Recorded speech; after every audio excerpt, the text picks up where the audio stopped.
Hello friends, I welcome you all to my YouTube channel English Carnival Learn with Joy. This channel is dedicated to English language, literature, criticism, academics and motivation. Friends, today I have come up with literary terms for you all, and those two terms are allegory and flat and round characters. So before we proceed, friends, I request you all to subscribe the channel, press the bell icon, like it. Finally, after watching the video, if you really like it, then like it and share it among your friends near and dear. Friends, literature is just like the ocean, and different literary terms which have been come out of it are quite helpful to understand a particular piece of literature and its criticism as well. There are so many literary terms highlighting the typical features of some writers, poet or poetess style of writing or group of writers and poets, and such terms have been named accordingly after all.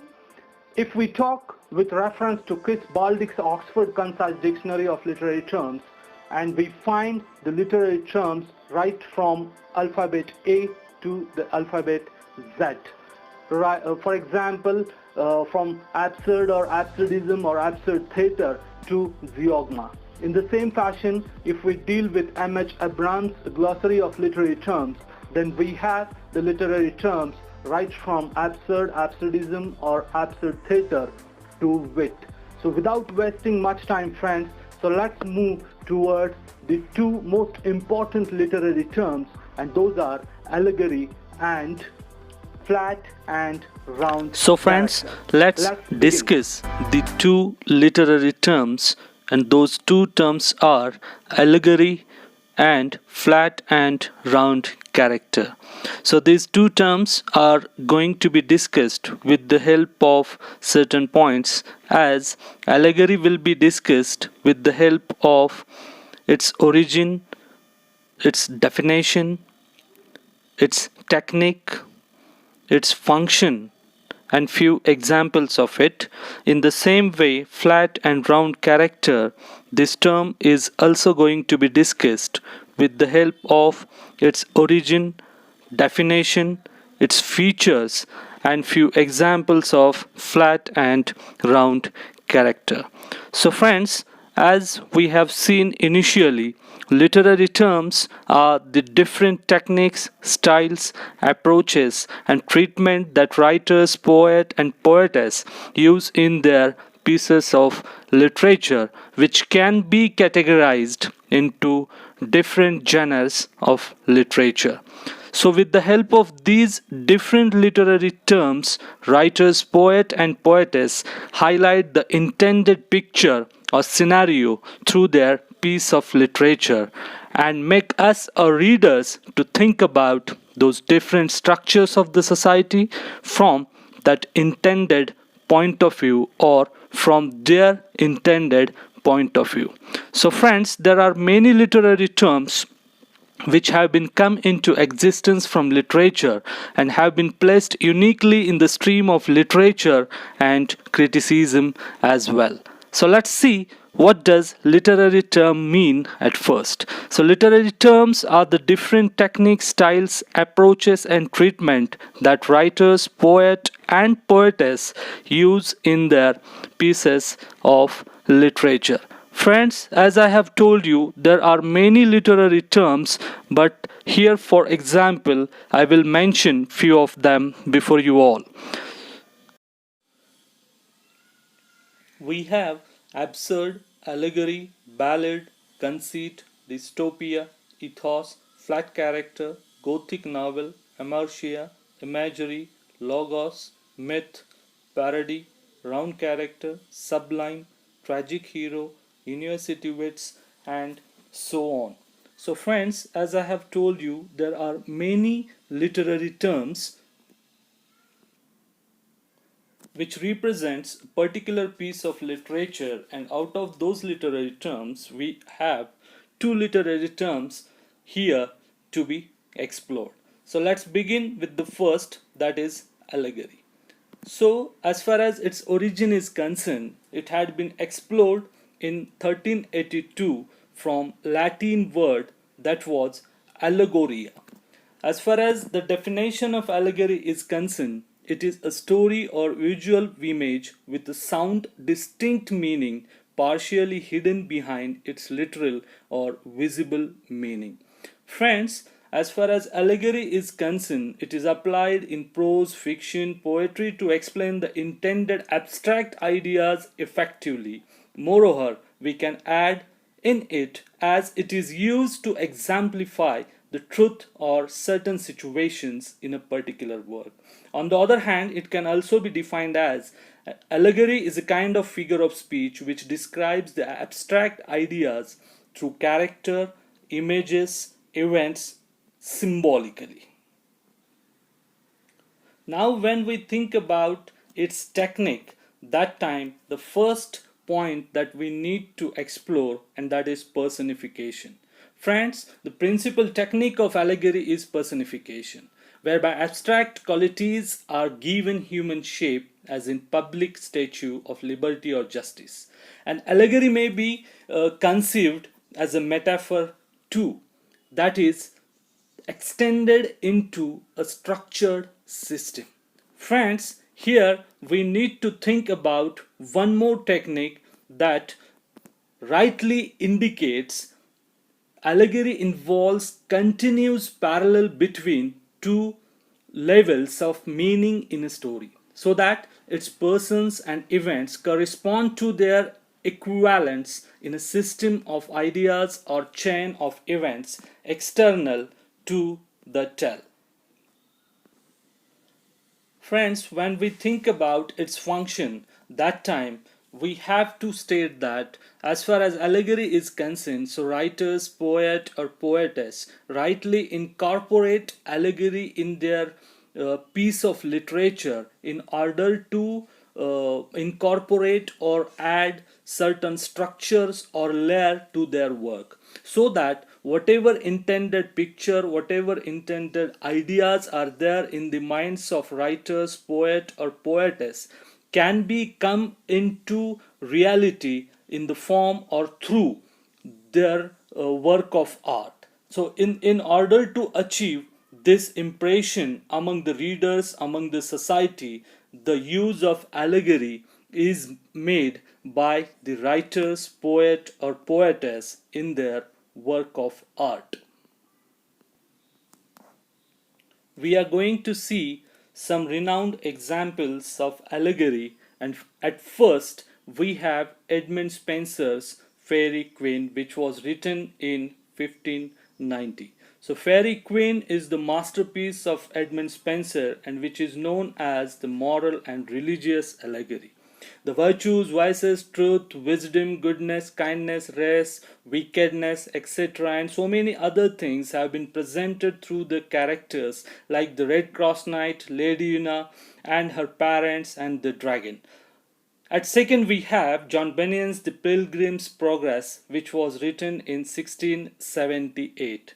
So this work of literature is the most acknowledged one, and it is also known as religious, spiritual and theological fiction in English literature. At third we have George Orwell's Animal Farm, which was written in 1945.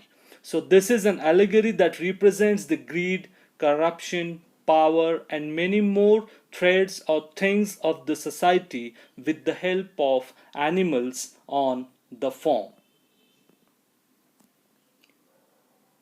Now friends, let's switch towards our other term, that is flat and round character.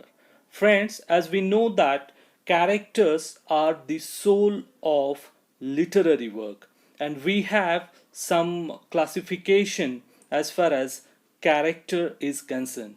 So we have the characters like central character, major character, minor character, dynamic character, static character, flat and round character that we are going to discuss over here, protagonist, antagonist, anti-hero, symbolic and so on.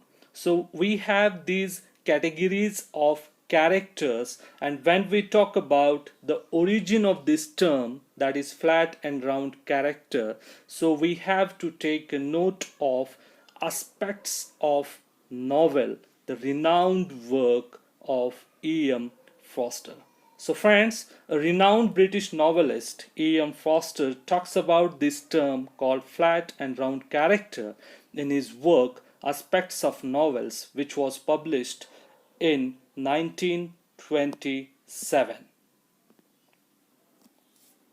Friends, when we try to define the term flat or round character, that time we need to understand the meaning from the word that is flat lexically. So flat is flat. The character that remains flat in throughout the course of work and does not change or create any kind of complication is called as the flat character. So in this regard, E.M. Forster rightly says the lack of complicities is the hallmark of flat characters. In contrast to this, that is flat character, we have round character. Round character can be defined as the character that has complications, flexibility, and it does not stick up with his temperament presented initially and keep changing it by surprising the readers. It means the round character is not the character that we have at initially, and in due course of time it gets changed. So here friends, we can add few statements to this definition as well. As far as the round character is concerned, these are the characters having certain depth or complicities and multifaceted features as well in their personality, and such characters rightly or deserve to be called as the round character. Now friends, in nutshell, we are going to see some features of flat characters.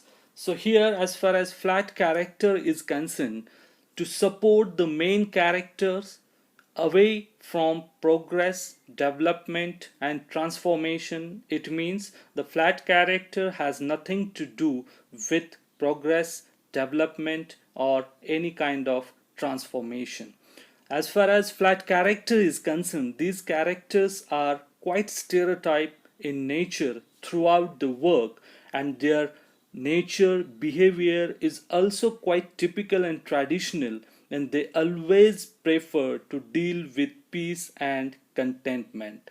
As far as flat characters are concerned, in any piece of literature, they bring harmony, tranquility and wit in the work. And so for that reason, they have great importance in any literary work. On the other hand, when we think about round characters, that time these round characters are the most of the time are protagonists in literary work. So these characters sometimes seem quite realistic in nature, and hence it helps in making a particular piece of literature realistic. Their personality is multi-dimensional, and they have various and number of qualities in their personalities, and they use those qualities to perform certain deeds, certain actions. Another feature of this round character can be pointed out as these characters are unanticipated and surprising in action. And I have told you, they perform certain memorable deeds in literary work, and those memorable deeds make that particular literary work memorable in the history. Now, after having seen the features of round and flat characters, we can have some examples of flat character from literature. So at first we have the example from William Shakespeare's renowned play, that is Hamlet, and the character called Gertrude. On the other hand, at second we have Benvolio from Shakespeare's Romeo and Juliet. We have Elizabeth Proctor from Arthur Miller's The Crucible, which was published in 1953. And at last we have the example of the character called Psychus in Charles Dickens' second novel, Oliver Twist. When we talk about the round characters, we can have the examples of round characters as well. Again, the protagonist of that particular play of William Shakespeare that just we have mentioned, that is Hamlet. So Hamlet is the perfect example of round character. On the other hand, we have Elizabeth Bennet in Jane Austen's Pride and Prejudice, which was published in 1813. We have the example of Winston Smith in George Orwell's 1984. And the last one we have Harry Potter in J.K. Rowling's series of Harry Potter. So all these are the examples of flat characters and round characters, and with the help of these examples we can understand the meaning. Then we can also understand its definition. There are what are the different techniques, what are the different functions, or what are the different features of these literary terms or flat and round characters. So here, with the help of these two literary terms, that is allegory and flat and round character, we can understand its implication or its importance in literature. Thank you for watching the video on literary terms, allegory, flat and round character. I hope you all have liked the video, and if you really have liked it, then I request you all to subscribe the channel English Carnival Learn with Joy, like the video and share it among your friends, near and dear ones as well. Friends, I'll definitely come up again with such videos on different crucial elements and aspects. Till then, just take care,